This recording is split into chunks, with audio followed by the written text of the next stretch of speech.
right. You got great memory. You did good.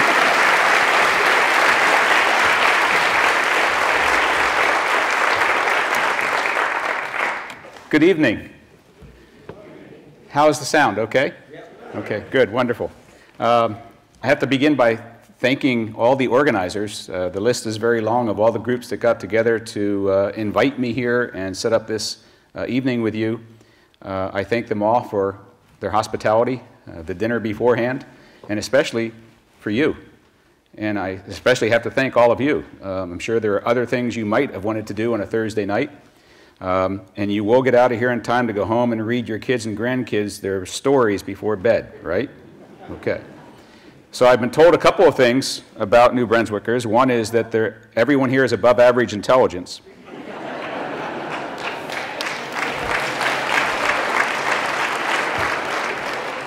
So I don't have to start at the very basics here, but having taught at the college level for 34 years, I've learned very early to make sure I know my audience. In this case, my students. Thank you. So I want to ask a couple of questions before we get started so that I can tune what I'm going to say at the right level. So can I have a show of hands of how many people here have taken a course in advanced calculus? How many people here have a really good sense of humor? I love it. I love these crowds. You don't need a course in advanced calculus to understand what I'm going to say tonight. But how many people at this point feel that over the last few years they've become reasonably knowledgeable about what is called fracking, unfortunately, but what I prefer to call unconventional development of gas from shale formations? How many people think that they're beyond the 101 level? That's fantastic, and that's a tribute to you as citizens of New Brunswick, that you've taken it upon yourselves to go extracurricular, to do informal education on your own time, to learn about something that's very important to you, to your environment, to your province. And I respect that, and I'm going to try to keep that respect in mind and give you the best I can in terms of data, information, knowledge, and interpretation. Basically, I'm here as an interpreter. Having worked with the industry all those years, I know how opaque some of the terminology can be and how easily it can be misconstrued because the words are used uncomfortably. And sometimes they mean totally different things than they appear to mean. I'm aware of how difficult it is for people who don't have experience in the industry to understand how fundamentally complex this whole process is. Not just the fracking, but the whole process from start to finish. From the time the first bulldozer shows up to clear a pad to the time you burn gas in your gas stove. That's the whole cycle. And I'm going to try to pick various places along that cycle and concentrate on them tonight. But now I'm faced with the usual problem. I'm an engineer. I'm an engineering professor. I teach engineering. And as you know, we tend to be dull. We're talking about science, technology, engineering. You know, it's not a reality TV show, although sometimes nowadays it appears that way. So what I've been doing recently is trying to embed my instruction to people like you on how to interpret the words and understand the technology in a motif. And the motif I use nowadays is the motif of mythology. So everybody in this room knows about myths. They're part of our heritage, part of our literary culture. They're things we teach to our kids. The Easter Bunny, Santa Claus, pennies from heaven, natural gas. Anyway, the point is that a myth, as you well know, has a kernel of truth to it. Otherwise, you wouldn't even bother listening to it. It attracts you because at its core, it appears to have some truth to it. And the industry does talk truth quite frequently. They'll say things that when you look at them, you read them, and I'll show you a few in a minute. Oh, I'll show you right now. Here are 4 of them. There's 4 statements that you have heard and will continue to hear from representatives of the industry, and I may say from your government. Each one of those statements, taken as they're written, is a true statement. Unfortunately, what the industry then does is embellishes the truth with something different than the truth.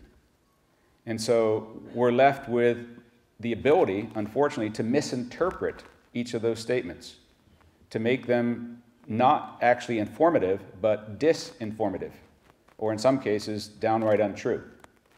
So what I'm going to do as a motif for our interaction here tonight is take each of those 4 myths in turn, and with each one, I'll first expose to you why it's essentially true as a statement. And then we'll look at the embellishment, what the industry tries to get you to believe beyond the truth, to get you to understand what they want you to understand rather than what you should understand. So we'll take each one, I'll talk about the kernel of truth, and then we'll tear it apart and see what's really true behind each of these. So that's the motif. That's really the outline of the talk tonight. So we'll start with the first one. And by the way, a ground rule. You already heard that at the end there's going to be plenty of time, hopefully, for questions and maybe even answers. But I have to tell you that I believe that everything I'm going to say tonight is true. Everything I say tonight is based on data, information, or knowledge that I've gathered from the industry. Okay? So if at any time tonight, anybody in the audience hears me say something or sees me show something that you know to be patently untrue, please stop me. I want to know. That's a challenge. So let's do the first one. Industry comes to town, New Brunswick, Pennsylvania, New York, wherever, and the first thing they say is, ignore us. It's okay. We're just doing the same thing we've always been doing for 60 years. There's nothing new here. It's well-proven technology. We got it well in hand. We're experts at this. And they'll say, fracking, notice the word fracking here. I hate that word. Fracking for gas development is a 60-year-old well-proven technology. That's a true statement. Fracking as a commercial enterprise in support of oil and gas development has been commercially used for 60 years in over 1 million oil and gas wells around the world. It's well-proven because it's been used over 1 million times. It's been evolved, adapted, modified so that it works as planned on conventional oil and gas wells. That's the phrase that's missing. Fracking for gas development is a 60-year-old well-proven technology for the development of conventional oil and gas wells. But we're not talking about conventional oil and gas wells, you're supposed to respond. What we're talking about is unconventional oil and gas wells. So is that a big difference? Shouldn't I just take the statement as it is and be comforted by knowing that there's 60 years of experience and it's a well-proven technology?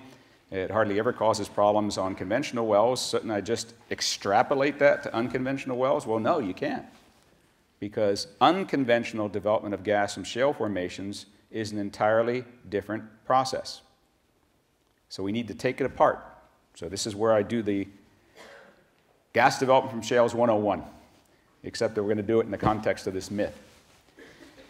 Unconventional gas development from shales is called unconventional because it had to rely on the relatively recent conjunction of 4 new technologies. There they are: directional drilling, high frac fluid volumes, slickwater, and clustered multi-well pads. So we're going to understand in the next 10 minutes or so what each of those words mean and why each one taken separately would not have been sufficient for the gas companies to come to New Brunswick. Taken together, they can. They might. You decide whether they should. So let's talk about directional drilling. The classical conventional oil and gas well begins with a clearing at the surface called a pad. A drill rig comes in and a drill bit drills a more or less vertical well into not a shale layer, but another form of rock that has pooled, P-O-O-L-E-D, caused to contain in a discrete volume a large volume of oil or gas. That's conventional oil and gas development. There has been an entrapment of oil or gas down here, and if you drill into it, you strike it rich. If you miss it, you get a dry hole. That's conventional oil and gas development. But here we're talking about something different. There is no one pool of gas down here. The gas is everywhere in the shale. Okay. So one of the technologies that had to be available is the following: If you just drill a vertical well, say 2,000 meters, and you spend $4 million drilling that well, and it just goes straight into the shale, which might only be 100 meters thick, that doesn't pay. You're not going to get much gas out of a little bit of shale that's surrounding only 100 meters of well. Why do that when you have all this other shale out here that's also containing gas? Directional drilling says you not only drill vertically, but you can drill virtually in any direction you want. They call it horizontal drilling, but it's not necessarily horizontal. I'll show you in a few minutes what an actual lateral, the not vertical part of the well, looks like. So now they can drill down 2,000 meters, 3,000 meters, and go out this way 10,000 meters, 5,000 meters, 2 miles, 3 miles, whatever. Whatever the technology is available to that particular company and what the geology says, this part of the well can actually be longer than this part, and that means you have a very long piece of the well exposed to the shale, which you want because there's gas everywhere in the shale. Okay? That's one technology that was necessary. Second technology, having developed this ability to turn a well and go a mile or two, 3 or 4 kilometers into the shale, now you have another problem. I'll show you what I mean by that and why you now need high frac fluid volumes. And I'll define what I mean by high also. Let's imagine that we were walking down one of the most beautiful gorges in North America, about 15 miles from where I live. It's a gorge with a beautiful stream that runs down it, and the stream floor is composed of shale.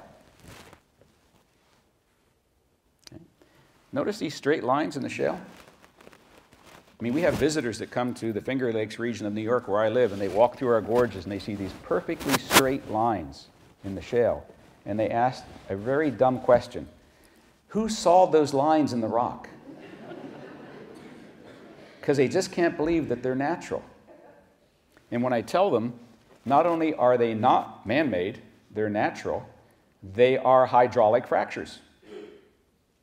Those lines are fractures. Geologists would call them joints. They're naturally occurring features in the shale that have occurred over the last 300 million years because the gas pressure built up in the shale and hydraulically fractured it. That's one of the reasons I don't like to call this issue fracking, because strictly speaking, it's refracking. The gas that's in the shale is in 2 places. It's locked up in the blocks of shale between these joints. But that gas is not readily accessible because the shale is very impermeable. For those of you who don't know what that means, impermeability is a characteristic of a solid that says that fluids do not want to flow through it very rapidly. Okay, you put a sponge under your tap water and the water goes right through it, right? It's permeable. You put a piece of steel under your tap water and the water doesn't go through the steel because the steel is impermeable. Well, the permeability of shale is closer to steel than it is to a sponge. So it does no good to try to get a molecule of methane that's in the middle of that rock block. So where is the gas in the shale? It's in the joints. It's in the fractures. That's where it is. Not only is most of the gas in those fractures, but those fractures now can become, if they're reopened and widened, conduits, superhighways for gas to flow out of the shale and into the lateral. So imagine this red line is the lateral of the well. Okay. We perforate the lateral, and I'll show you perforations in a few minutes. We punch holes through it, and then we put a frac fluid under high pressure through those holes, out into those joints, and we reopen them and thereby create a network, a flow network. Those green lines indicate gas that's over here flowing through this joint, goes through that joint, goes into the lateral, goes up the vertical, goes into a pipeline, goes to your house. So the green lines are meant to indicate almost like a traffic pattern. Turn left, go right, the gas flows through the joints, the gas flows out of the joints, along the joints, into the well. Well, that's great. We have a long lateral. It could be 2 miles long, 3 kilometers. The spacing between those joints is on the order of a half a meter. How many joints are going to be crossed by that lateral? Thousands. How many of those joints would you like to open? All of them. How much fluid do you need to open up and keep open thousands of joints? A lot. How much is a lot? Conventional gas wells, like the ones you have in this region, the tight sand gas wells, typically use on the order of 10,000 liters of fluid, 20,000 liters of fluid, maybe 100,000 liters of fluid at the most. Slickwater hydraulic fracturing of long lateral wells for the unconventional development of gas from shales uses 20 million liters of fluid on average, 2 orders of magnitude larger than conventional. Is that sufficiently different for us to stand up and take notice? Yes, because if you're pumping 20 million liters of fluid down the well, and most of it comes back up as waste fluid, we now have an awesome responsibility. Safeguard that waste fluid and dispose of it in such a way that the environment and human health are not harmed. That's the central issue of unconventional gas development, waste disposal, one of the central issues. So, going back, directional drilling allows the lateral to cross thousands of joints. You want to open all those joints up as far as you can, left, right, up, and down, so that the gas that's stored in them can flow easily back to the well. You need a lot of fluid. How much? 100 times more than conventional wells use. But now you've introduced another problem. That's the problem with engineering. You know, they find a solution to one thing, and the next thing you know, you run up against another problem. Solutions create problems. That's why we have no gray hair. Oxymoron, never mind. So, slick water had to be invented. This is where the geochemists got involved. And they said, you know, to pump 20 million liters of frac fluid, that's water plus chemicals, down a well that's 4 or 5 kilometers long, the vertical plus the lateral, 4 or 5 kilometers, at, say, 50 megapascals, 7,000 or 8,000 pounds per square inch, in an hour, through a pipe that's only about 4 inches in diameter, that takes a hell of a lot of horsepower. In fact, more horsepower than we can probably bring to bear. We burst the pipes trying to pump that much fluid that far at that pressure. So you have to lubricate the water to reduce the friction. Yes, there is friction between water and steel if you're trying to pump a large volume of fluid very rapidly through a small diameter steel pipe. So slick water is the name given to water that has a lubricant added to it. One of the main chemicals that goes into frac water is a lubricant. Sometimes diesel, always some form of hydrocarbon.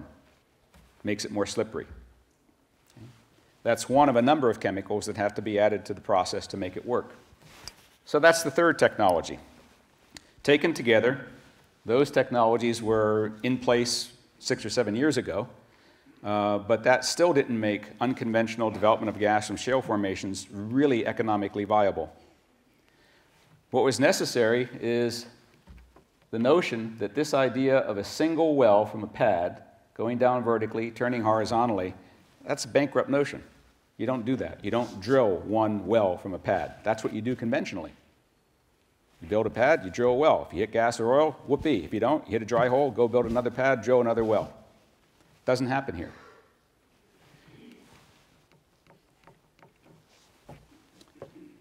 Let me show you what does happen, and I'll show it to you in various ways. The industry is high-tech, very high-tech. They hire the best and brightest out of our universities, they pay them very well, and they say, invent. Use the best technology available for everything. And one of the technologies they use is the technology you now see in movie theaters, 3D. You know, the glasses, virtual reality.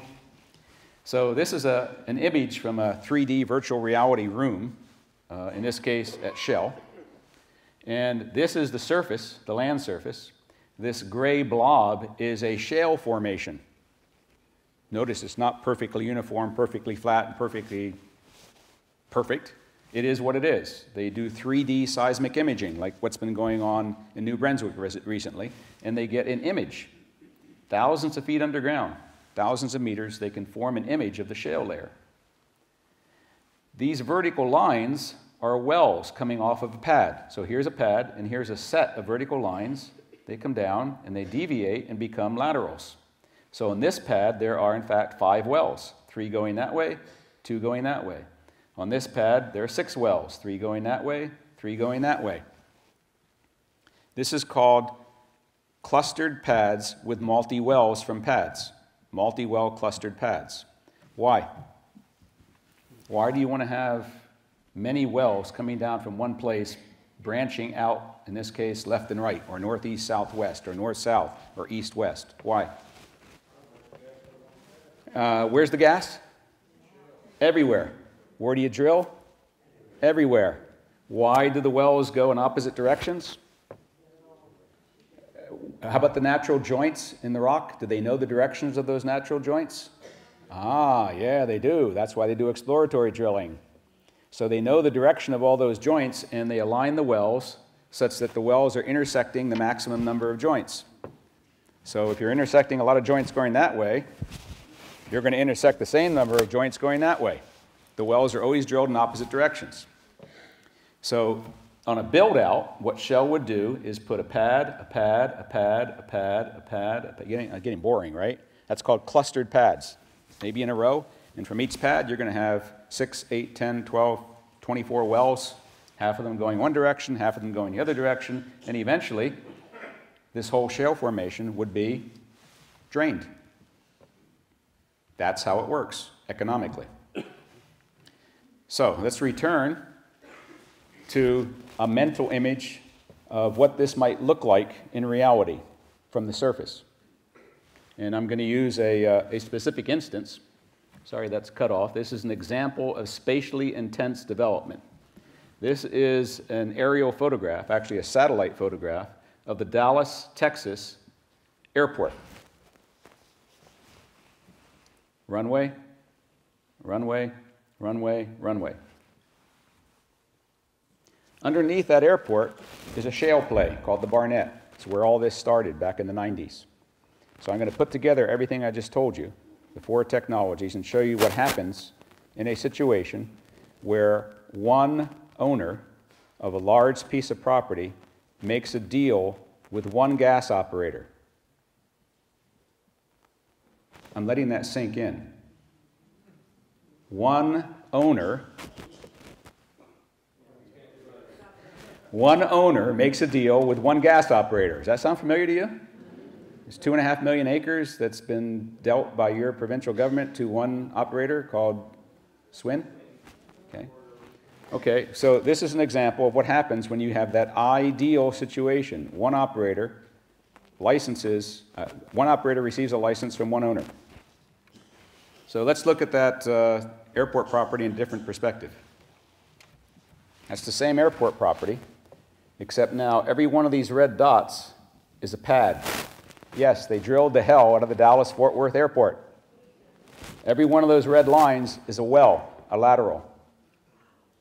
So what have they done to this property? They've taken 30 square miles, 18,000 acres, 8,000 hectares, and they've completely saturated it with wells. They're draining as much gas as they possibly can out of that. That's the most economic play that Chesapeake has ever done. They worked with one owner, no competition. Owner gave them carte blanche, drill everywhere you need to drill, to put as many wells as you can, to drain as much gas as you can. All right, so there's a specific example of how all this technology has come together. This was done in the early 2000s. So let's go back and ask ourselves, is hydrofracking, fracking, a 60-year-old well-proven technology? If I just say that, is that true? Yes. If I then say fracking is a 60-year-old well-proven technology for the unconventional development of gas from shale formations, is that true? No. So which part of that statement do they tell you? The first part or all of it? Okay. What should you be hearing? All of it. All right. So let's see how long it took for all those 4 technologies to come together. This is a table out of what we have in New York State called an environmental impact assessment. Supplemental generic environmental impact statement. It's required by law in New York State. It's now 1,500 pages long. And we have, by law, a requirement for no fewer than 3 public meetings where any number of citizens of New York State can come to the, your equivalent of the Natural Resources Department and make a statement about the validity of that environmental impact statement. And the citizenry is entitled to write written comments, criticisms. And every comment has to be reviewed by law. This statement has gone through 2 revisions. It's gone from 800 pages to 1,000 pages to 1,500 pages. The last time, the citizens of New York submitted 13,000 comments, every one of which had to be reviewed by our Department of Environmental Conservation. And the environmental impact statement is improved and improved and improved. So here's a table from that impact statement. First horizontal well. Remember that first bit of technology, the ability to go horizontal? 1991, not 1947. Slickwater fracturing, the chemistry to make the water slicker, 1996, not 1947. Multi-stage slickwater fracturing of horizontal wells, 2002, not 1947. And finally, the use of multi-well pads and cluster drilling 4 years ago. So how old is the process of unconventional gas development from shale formations using current state of the practice? 4 years. How many wells in the world exemplify that practice? About 6,000, not 1 million. All right, so it's a myth, but it has consequences. This is the myth, this is the truth. Unconventional development of gas using high volume. How much? Average of 20 million liters per well in Pennsylvania right now. Slick water, lubricant plus other chemicals in the frac fluid, which were never introduced in conventional wells. Long laterals. How long are the laterals? Up to 2 miles, 10,000 feet, 3 kilometers. It's not a 60-year-old well-proven technology. It's a technology that's been in use for about 4 years on about 6,000 wells, and it continues to evolve today. Every new well of this type which is drilled is a new experience for the operator. Okay. So what? What's the human health impact? There has been insufficient time to conduct scientific investigations, not political investigations. Scientific investigations of the impacts due to this process and the inevitable accidents that are associated with it. We'll talk more about those inevitable accidents as the evening wears on. But insufficient time. What kind of scientific investigations would you like to have available right now before your province says, go? You'd like to know, well, can you prove to us scientifically what is or is not in the waste fluid that comes back up? Does it have norm in it? Does it have heavy metals in it? At what concentrations? Have there been scientific studies that ascertain what are the proper ways of disposing of that waste? Through sewage treatment plants, through effluent into surface water?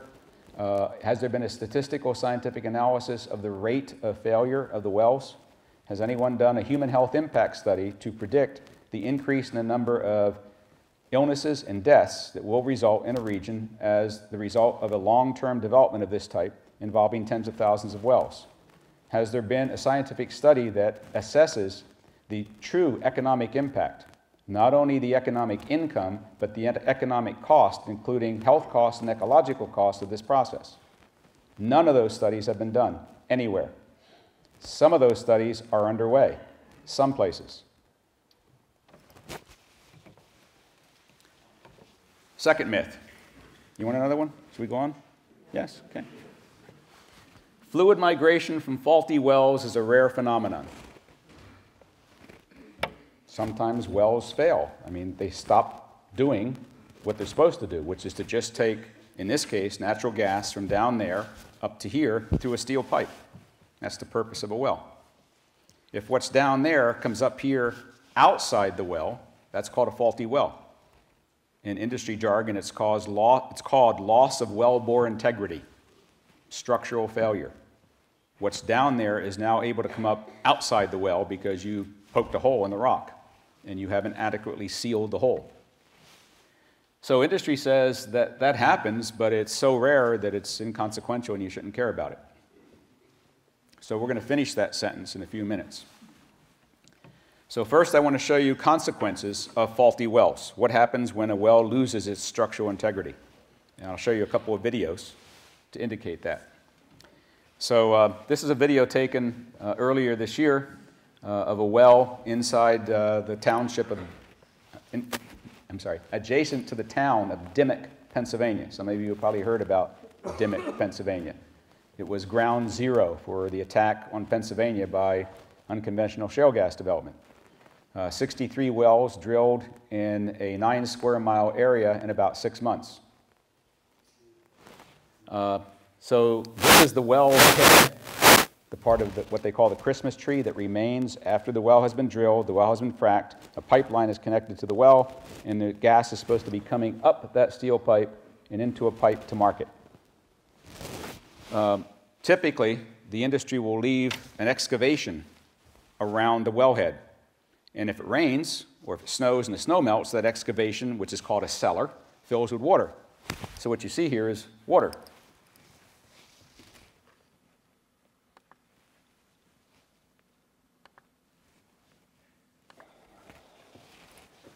And what you see is bubbling water. So that's a telltale. That's evidence that there is a gas, in this case it's mostly methane, that's bubbling up outside the well. It's not supposed to happen. The well has lost integrity. So what? That methane is coming from thousands of feet underground. For it to get to the surface, what does it have to pass through? Aquifer, underground source of drinking water, a place for which the people in Dimock, Pennsylvania get their drinking water. When that methane gets to the surface and bubbles into the atmosphere, does it just disappear harmlessly? It's a greenhouse gas. How long will those bubbles happen? Until the gas runs out. How long is that? Decades. Okay? That's an example of loss of wellbore integrity local to a well. Let me go to the next slide, next video. I understand you have great trout fishing up here. We do too in Pennsylvania. Here's a trout stream.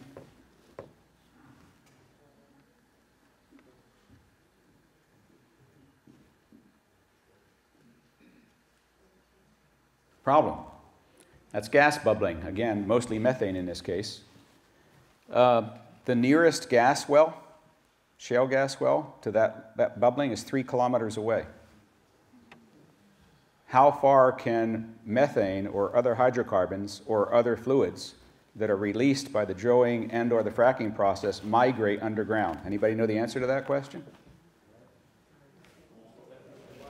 They'll migrate as far as they can. How far can they migrate?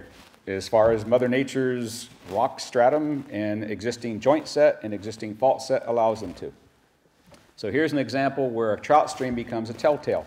It says something bad happened to that well 3 kilometers away. But this leads to another question. If the trout stream weren't there and they didn't see the bubbling, how would they know the well went bad? Have you ever seen the forest floor bubble? If here's the bad well and here's the trout stream, has all that gas decided to bypass the forest floor and just bubble up to the surface in the trout stream? No. I mean, who knows? Methane is colorless, odorless, tasteless. You can be walking through the woods and there could be methane bubbling up, not bubbling, migrating up through the forest floor, and you never know the difference. Okay. So those are examples of what happens when a well goes bad. What's down there that's supposed to protect us from that? What does it really look like down there? Has anybody been down a well? Oh, that's a serious question. Come on. Nobody's been down a well. Has anybody ever seen a hydraulic fracture? Anybody seen a casing? Anybody seen a cemented casing? Anybody seen a perforated, hydraulically fracked, cemented casing in real rock? Anybody here? No, you're going to see it. Okay. Back in 1989, I was part of an investigation for Schlumberger in which we were trying to figure out how this really works. We have computer models, and you never trust a computer model until you validate it. Fancy word, validate. To validate a computer model is to compare it to reality and hope that they look the same. Problem is, we really can't go down there and see what happens, so you do the best you can by building a model well, smaller scale. So this is what we did. We took a block, in this case of sandstone, tight sandstone, like the stuff that's being fractured around here. It's about 2 meters on a side. We drilled it right down the middle. We cased it. We cemented the casing. We perforated the casing and the cement. And then we injected fracture fluid into the wellbore. And we put a red dye in the fracture fluid so that it would stain the fractures. And when the test was over, we broke open the block to see what happened. Doesn't that sound like fun? I think it is. I mean, I've been doing this since 1974. I can't think of something more fun to do as a profession than to break stuff. Especially, you don't see that? No? Okay. Weird, I told you. All right, so let's break open the block. We've done all that. We break open the block. Let's see what we see. Okay. This silver pipe is the casing, steel casing. The gray is cement. Notice that some of the cement has been broken away because we broke open the block. Some of the cement stuck to the block. These red areas are hydraulic fractures because we had red dye in the fracturing fluid. This is a perforation hole. I'll show you another view. Here the cement is still mostly intact. There is a perf, a hole that has explosively been shot through the steel casing and through the cement and into the rock. The fracture fluid goes down the casing, goes out that hole, creates a tremendous concentration of stress here, and fractures the rock. And then the cracks propagate. Okay. Now this is a tight sandstone. There are no fractures, no natural fractures in a tight sandstone. These are all man-made fractures. In shale, what did I tell you 10 minutes ago? Shale is already fractured. So what we would be seeing is that these fractures wouldn't be cracking the shale, they would just be reopening the existing fractures. Okay. That's what it looks like. What can go wrong? Why is there cement here? Why is cement involved here? Can't you just put the steel casing, you drill a hole, the hole is that much in diameter, you put a steel casing that's a little less diameter because obviously if you're going to force a couple miles of steel pipe down a hole in the ground, the diameter of the hole better be larger than the diameter of the pipe. But that leaves a space around the casing and between the casing and the rock. That's called an annulus. It's like a donut. It goes all the way down the hole. If you don't seal that annulus, you're leaving an open pathway for anything that's down there to come up outside the casing, between the casing and the rock. So one of the requirements is to seal that hole by putting cement in it. That's one of the requirements for the cement, a sealant. But that sealant has to work. It has to bond perfectly to the steel, it has to bond perfectly to a number of different layers of rock, and it has to bond over miles. And it's about that thick. Okay. And it's cement. It goes down as a liquid. After a few hours, it begins to harden. Gradually, it gains strength, and then it begins to shrink and crack and do all the things that you know cement does. So, and this is being done in an environment that is many different kinds of rock, many different pH values for the liquids that are down there. There's constant underground motion. There's pressure cycles in the casing. There are temperature differentials. Down there, it's 150 C. So can a cement be perfect all the time and actually act perfectly forever? You just can't. No, the answer is no. It just doesn't happen that way. So when you see a well, like the videos I just showed you, there's allowing stuff from down there to come up here, it's because something happened either to the casing or to the cement. So let's look at some of those things that could happen. And for that, I'm going to show some videos that were put together by your favorite gas company. So Mark Bowling, who's one of the senior executives at Southwestern, has been going around the United States showing these slides. They were probably shown somewhere in New Brunswick, right? Have you seen these before? Okay. And this is an attempt by Southwestern to inform the public about things that go wrong when wells go bad. So here's the picture. The red dots are supposed to indicate methane molecules, natural gas. Here's the shale formation, which is the target. The gray is cement. And here is one layer of steel casing, a second layer of steel casing, and a third layer of steel casing. And typically there are at least 4 layers of steel casing. And the industry would like you to believe that, wow, 4 layers of steel casing, 4 layers of cement, what can possibly go wrong? The problem is there's always one layer of cement that's on the outside. Doesn't matter whether you have 10 layers of steel and 10 layers of cement, or 1 layer of steel, 1 layer of cement, there's always a layer of cement that's on the outside. And if that one goes bad, you have problems like this, and I'll show you the problems, some of them. So that would be ideal, right? All the methane that's down here goes up the casing to the surface. Any natural gas that's trapped in shallow layers, could be biogenic gas, could be thermogenic gas. It's under pressure, but because it can't get through this perfect cement seal, right? It's shown here perfect. It can't get up to the surface. Perfect. And that's what happens most times for a while. One of the things that could go wrong is when the cement goes down, it's a liquid, which means it's going to be a liquid when it first comes into contact with this high pressure gas. So what happens when you push on a liquid cement with a high pressure gas?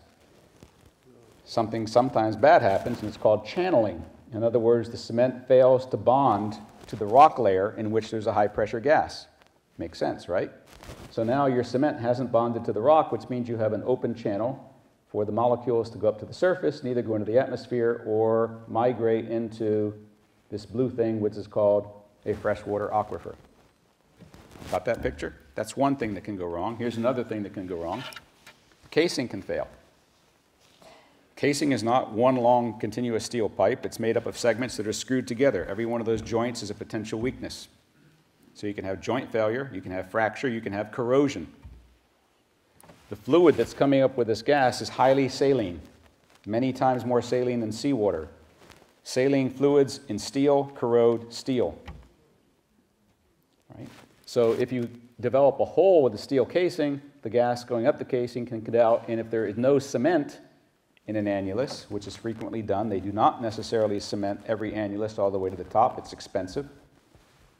The gas can escape the casing, up the annulus, to the surface, or into an underground source of drinking water. Third thing that can go wrong, bad design because of bad data. It could be that the company decided to only cement up to this level because they didn't know that there was a shallower zone of high pressure gas because they didn't do their homework. Or something could have gone wrong. The cement is pumped down the casing, goes all the way out to the end, and then comes back up this annulus. That's how it works. You can't pour the cement from the surface down the annulus. You have to pump it under pressure. What happens if the cement solidifies before it gets back up? It doesn't go where you want it to. That's called lockup. So there's a trade-off. Engineers are always talking about trade-offs. You'd like everything to work perfectly, but you can never get everything to work simultaneously perfectly. So you'd like the cement to stay liquid just long enough for it to get up to the level that you want it to, say up to here, but not so long that it takes a whole day to cure. Because a whole day down means everybody's twiddling their thumbs. You can't do anything else. Downtime is thousands of dollars per hour. So the cement chemist wants to design the cement so that it has all these perfect qualities. It bonds perfectly to the steel forever, bonds perfectly to many different kinds of rock forever, doesn't channel, doesn't crack, doesn't shrink, and solidifies at just the right time. It's called unobtainium.